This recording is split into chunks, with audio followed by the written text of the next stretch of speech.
Guess what, guys? I'm a simple man. Mike Shinoda releases a video, I'm gonna react to it.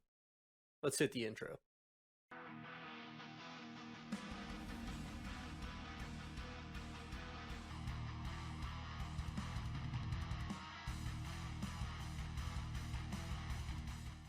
So I'm not going to kill a whole lot of time building into this song. I think everybody that's watched my channel more than a couple of videos knows how much respect that I have for Mike Shinoda, Linkin Park, Chester Bennington, all of those, like, just all together.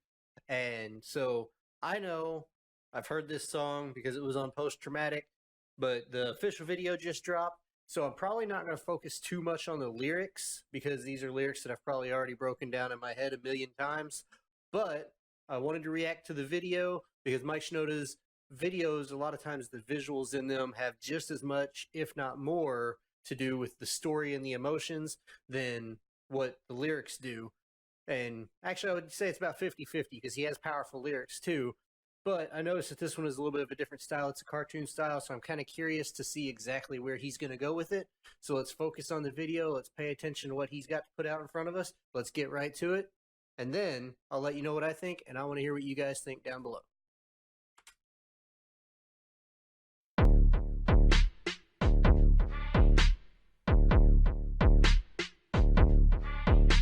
Don't think I need to say this, 'cause you know what's in my head. Fucked up is an understatement. Can't wait for this year to end. It all fell apart, don't know where to start, and everything moves so slow. I can't get a break, it's too much to take, but closing my eyes I know. When the world's on fire, all I need is you. I don't always think to say it, but it's true. So I can already pretty much guess the direction this is going to go without actually seeing the video any further for right now. And if you listen to the lyrics, I know I said I wasn't going to pay attention to a whole lot of them, but it's because I do know the lyrics and stuff. So what I would challenge you guys to do is after this, start this music video from the beginning, close your eyes and just listen to the words and you'll hear exactly what he's saying. And he's basically saying that the beginning of that year, it was the normal year, everything was normal, everything was fine, and to say that everything went crazy, or in his words, pardon my French here, but to say fucked up was an understatement. It's everything was normal and everything went insane because of what happened. Obviously, I think everybody knows about Chester and him committing suicide, and so that's where he's going with this video. You see them, eating breakfast, everything's normal day to day, and then bam, this hits, and all of a sudden it's going to go crazy, and I guarantee you start seeing a shift in the animations for the rest of this video, and then you'll probably see it start getting calm towards the end as, with the lyrics, with the song, with post-traumatic, he worked through his feelings, he worked through his emotions, he came to peace with things, and he was able to move on. And that's just a guess at where we're going to go. We're only a minute into this video, so let's see how close I am. And if I am accurate on my prediction, then I tell you what, you guys, give me a like down below and let me know what you thought was going on, and I appreciate it. But let's keep going with this video because I am enjoying the animation so far. I just want to disappear. You're the one that keeps me here. The world's on fire, all I need is you. Riots on the horizon, we're calling each other's bluff. The smoke's filling up. Hold on a second. Did you guys see that menu?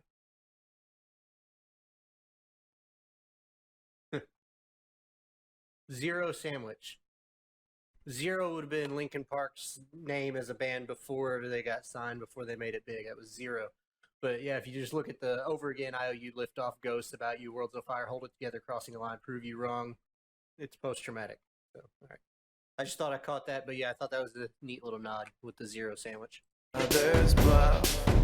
The smoke's filling up the skies, and they say we should back it up.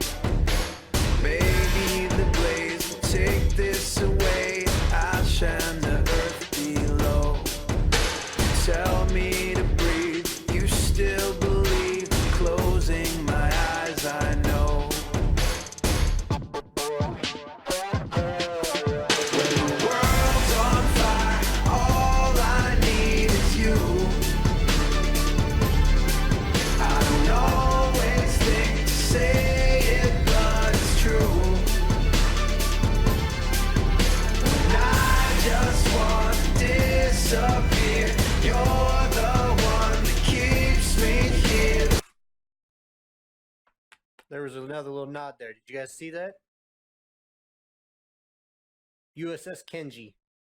So Kenji is Mike Shinoda's middle name, but also Kenji was the name of a song off of Fort Minor's album. What was it? Was it Rising Tide? I don't know. I can't remember off the top of my head. But it was the name of a song, and that song was about Mike Shinoda's family's lineage through World War II and the internment camps and stuff like that. So it was, again, another very emotional thing. And from what we're seeing right here, it started out that the girl was protecting him from the bad stuff. And then as they're there at the sandwich shop, she just takes out a car. I guess she perceived as a threat. And then it was the cat. Now it's the robot that's being friendly. And so this girl is turning into, from somebody that he could have there to protect, now she's turning into a burden, and she's starting to become overly negative. And I don't think you can miss the obvious picture that's being painted there.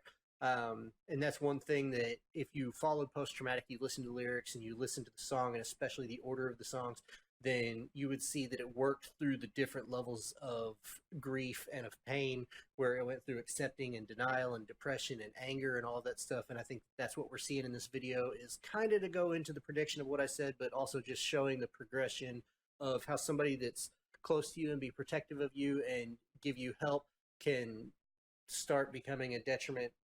And I'd like to change my prediction a little bit and say maybe at the end they're able to come back together and make things better, just to end the video on a positive note, but I guess we'll see. Keeps me here, world's on fire, all I need is you.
All right, so honestly, I don't usually like to toot my own horn too much or whatever, but I feel like my prediction at the beginning is exactly kind of what I said. How the video started out nice, and then it was going to get dark and all that stuff, and then at the end it was going to level out and it was going to be happy again. And I think that goes along with the whole message and the whole thought of post-traumatic, and it was done in a colorful way. And I think that was to draw people in and to kind of get eyes on the product, so to speak. And I think what really ended up happening was he told a story that was not only specific to him with the loss of Chester, with having a best friend that was there, and then he couldn't help them as they was like having issues like with the girl, as she was like starting to attack things that weren't really a threat, and all he could do was stand by and watch. But then at the end he was able to find that peace. And I think that not only was like a interpretation of what he felt with Chester, but also what a lot of us have gone through, whether it's with friends, with family, or anything like that, but also with friends that are going through depression, or even ourselves, where sometimes we get into dark places, we're in the corners of our mind, we feel things that we know aren't real and we know that they're getting out of hand, but sometimes we just have to push through and we can see the light at the end. And I think that, to me personally, I think that it's a good way to get the message out there, because anytime from now until the end of forever, anytime that Mike Shinoda's on stage, or if Linkin Park ever starts making music again or whatever, um, there's going to be that comparison to time whenever Chester was making music, and unfortunately how Chester ended his life and everything. And I think that it's important that we put that information out here, because I was reading on one of the Facebook groups that I'm on earlier, and somebody asked what celebrity death hit them the hardest. And I tell you, probably 8 out of every 10 answers had Chester Bennington in it, and that's something that he was the voice of a generation. And if we felt it as hard as we did, imagine how Mike feels. That was his best friend for what, 30 years or something. That's an insane amount of time to know somebody. Actually, I don't think it was quite 30 years, but anyways, that's an insane amount of time to know somebody and to go through the roller coaster of emotions that you felt and the roller coaster that you saw visually with this video, and to end up being able to find some sort of peace at the end is what's important. Whether you're the person that's going through it, whether you're the person that gets affected by it, whether you're the person trying to step in to intervene and help, there has to be that light at the end of the tunnel, or else you start feeling hopeless. And I think that music videos like this are powerful in that sense, that they teach you that it's okay, that even if it seems bad right now, there's always light at the end of the tunnel. So, you know, I'm not actually going to end this with my whole spiel and stuff like I usually do, because you guys know where I usually go with it. But this is simply put something that I would want to say to you guys. I've seen a lot of people that go through this, whether they unfortunately make the final decision to commit suicide or whether it's just depression. And it's stuff that I've gone through with myself. But I want you to know that even if you don't feel like you have anybody else out there around you, you have somebody that you can turn to, even if it's just online, even if you're just, reaching out to friends, reaching out to family. Shoot, I don't care if you send me a message or if you ask for my email down below or whatever. I don't care. But I just want you to know that no matter what, you've got somebody there. So if you're going through the dark times and you just need somebody to help pick you up, always reach out. Always look for the light at the tunnel, because no matter how good it started and how bad it gets to, it can always get good again. So please reach out to somebody for help if you need it. And if you guys need somebody to reach out to, please do. That's all I can ask. I don't want to seem like I'm repeating myself, but I've seen this type of stuff affect too many people negatively, and I don't want to see that happen. Whenever there's resources out there, there's friends out there, there's people that genuinely care out there, and that's what's important to me. So I can't really think of anything else to say aside from the fact that you are genuinely loved, you're cared about, and somebody out there would miss you truly if you weren't here. So please take this seriously, take the thoughts seriously, and go with it and look for that light at the end of the tunnel. And until next time, this is The Amazing Bacon, and I will talk to you guys later.